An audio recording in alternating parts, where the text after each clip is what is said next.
have kept you boys waiting, but I had to sign these papers. Quite all right, sir. Now, let me see. You're Smith and you're Sergeant Friday, is that right? Yes, sir, that's right. Well, I guess you know what the problem is. Well, I didn't get it quite clear on the phone, Mr. Elliott. When did this last thing come up? Well, the way we have it figured out, it must have happened around closing time yesterday, between 5 and 5:30, we figure. The store was crowded at that time, was it? Yes, pretty busy. We had a special pre-winter showing in the fur department. No one noticed it was gone till after we closed up. Can you give us a description of the piece of merchandise, Mr. Elliott? Yes, I've got it right here. Silver blue mink stole, satin lining, 2 slash pockets, silver chain fastening.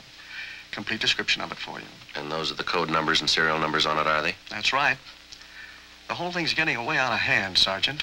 We've had a lot of things lifted from the store the last few weeks, but nothing this big.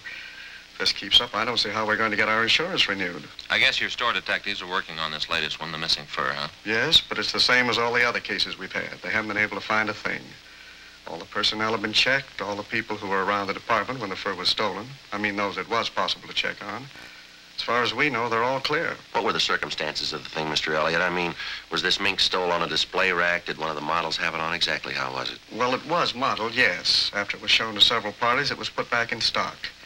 We have a special rack for the stoles, regular enclosed cabinets, sliding doors on it. Cabinets usually open during store hours. I see. There was a store detective in the department at the time, all those salespeople standing around. Can't understand why one of them didn't see it happen. Well, Mr. Elliott, you say this is the first time an expensive item like this has been lifted from your store, huh? That's right. Like I said, we've had dozens of less expensive things disappear. Everything from a 50-cent handkerchief to a $100 handbag.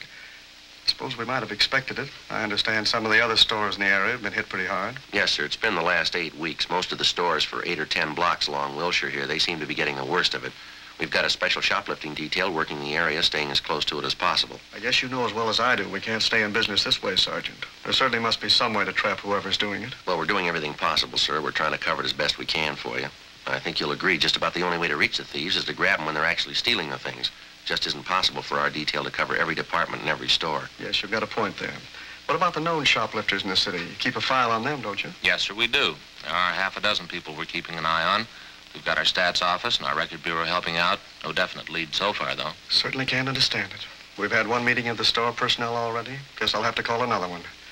We'll just have to be doubly careful, that's all. How about the personnel, Mr. Elliott? You say there's been a check made on each one of them since this thing started? Yes, sir, that's correct. And there's no reason to be suspicious of any of your people at all, huh? Well, as a matter of fact, there is one, Sergeant. Sales girl.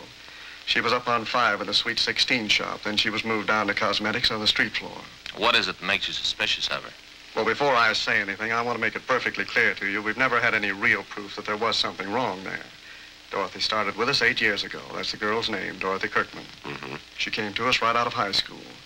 She seemed to be doing all right, got along with the customers, dressed neatly, always on time. Then all of a sudden, this shoplifting started. We didn't think there was any connection at first, thought it was only a coincidence. Well, how do you mean, sir?